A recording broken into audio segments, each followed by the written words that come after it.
Zhugulyanning Chibi urushida sharq-janub shamoli chiqara olishining mahbiyati. Qissa haqida bayon. Zhugulyan mushu asardagi avliyolik darsi ko'tarilgan ikki shaxsning birisi bo'lganligi uchun mushundaq qila oldim. Qarsak Chibi urushi toza hal qilg'ish vaqti kelgan vaqtda bosh tutuqdagi Joyi bu yerda qattiq og'rib qoldi, tuyuqsizlar. Endi buni shunlar bu yerdagi TV hakimlar ko'rsatsa, tumu tutib beqib, uni qilib beqib, buni qilib beqib, hech kim aniq kesilini topolmaydi. Endi bu yerda Lusu kon odat bo'yicha kimni izlab bordi? Zhugulyanni izlab bordi. Zhugulyanga bo'lgan ahvollarni biror qur deb bergandan keyin Zhugulyan anglab turib ketib, bu Joyuning kesilini men topdim.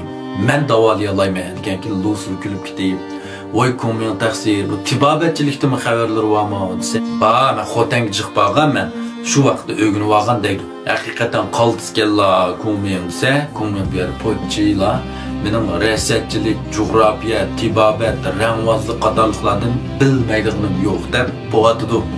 Berib ya Joyi bilan ko'rishganni so'rsa, Joyi o'lmay, ichimda bir o't bor, yuragim qizib shundoq beorom bo'lib ketib barmading. Voy, unda bo'lsa so'qoqda xunashilgan sharbatlarni isla, u bu desa foyda qilmaydi deydi. Amsa mening bir risolam bor.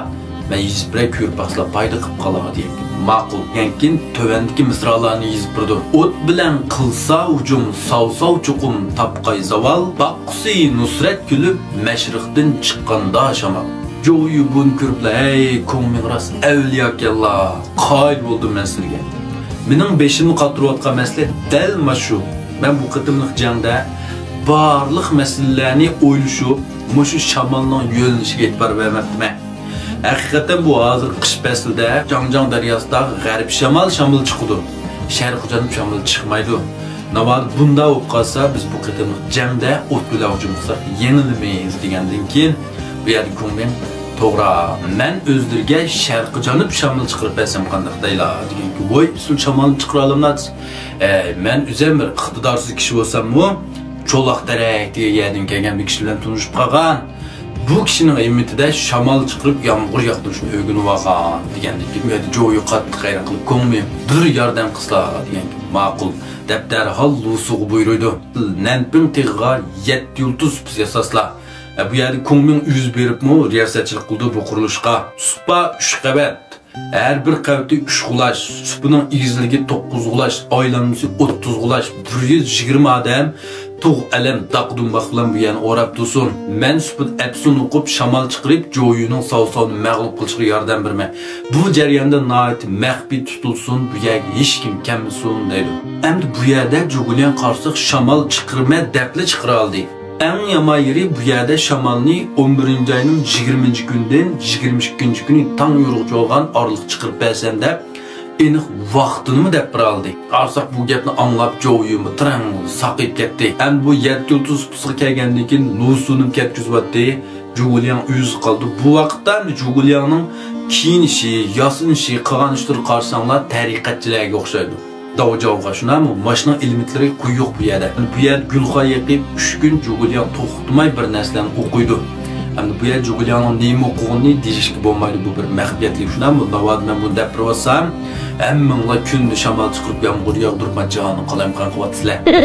Qarsak Joyining toz taqqiza qilib, toz ansir deb naq vaqtida bu shamolni chiqdi. Endi bu vaqtda savsomi buni o'ylashgan. Bu vaqt Jangjang daryosida g'arb shimol shamollar chiqdi. Navod Joyilar o'tlar hujum qilsa, bizga foydali. Endi savso buni qanday o'ylashgansan, bu savso degan shimollik. Bu şu Jangjang daryosining shu vaqt kelgan vaqtga 1-2 yillik avariya ahvolga va boshqalardan so'rablar, shuni qarta hukm qilgan. Endi Zhugulyan mushu yerga nihoyat yaqin bo'lgan Jingjudagi Nanyanglik. Bu kichigidan mushu yerda cho'ng bo'lgan bu yerning ab-havasi, avariya klimatini to'liq bildi. Onun ustiga bu baya degandek riyosatchilik, jug'rofiya deganlarga nihoyat pishiq ham nihoyat inchga. Endi bu shu Jangjang daryosining shu vaqtdagi qishliq avariyasida her yil qishning o'ttirsida bir 2-3 kun mushtaq sharq-janub ta'tir shamol chiqadi. Bu nihoyat qisqa o'g'ashqa, lekin ko'pincha buni e'tiborga olmagan. Biroq bu yerga ko'nglim nihoyat inchik odam bo'lg'ashqa buni o'ylashgan. Ya'ni Joyi bilan qanday hujum qilamiz deb qalqiniga o't degan xatni yozishga vaqtda boshlab to'xtabdi shamolning yo'linishi manda qo'yib qolsa, anda qo'yib qolsa deb qattiq hisoblab, butun tarafdan o'ylashib, Changjiang daryosining bu yilgi havo rayisi, namligi, suvning cho'nqurligi, kalkul, alay-balay danqin qilib, butun ishlarni o'ylashib, bu hisoblab chiqqan. Buning qarsak bu Zhuguliang o'zi hisoblab, mana shu havo rayi amaliy bilimga asosan hisoblab chiqqan va aniq vaqtni shundoq aytib berilgan. Undaqda bu yerda Zhuguliang yomg'ir tilashni bilmasa, Ataydan bu Lusugan Nanping tegiga 7 yulduz supusini yasatqizib 3 kun nemishqa yomg'ir tilaydi. Uyg'urcha kitoblar bormi deb to'xtamay so'ragan do'stlarga Chuchvanga nurg'ulg'an Uyg'urcha yaxshi kitoblarni akirib qo'ydim.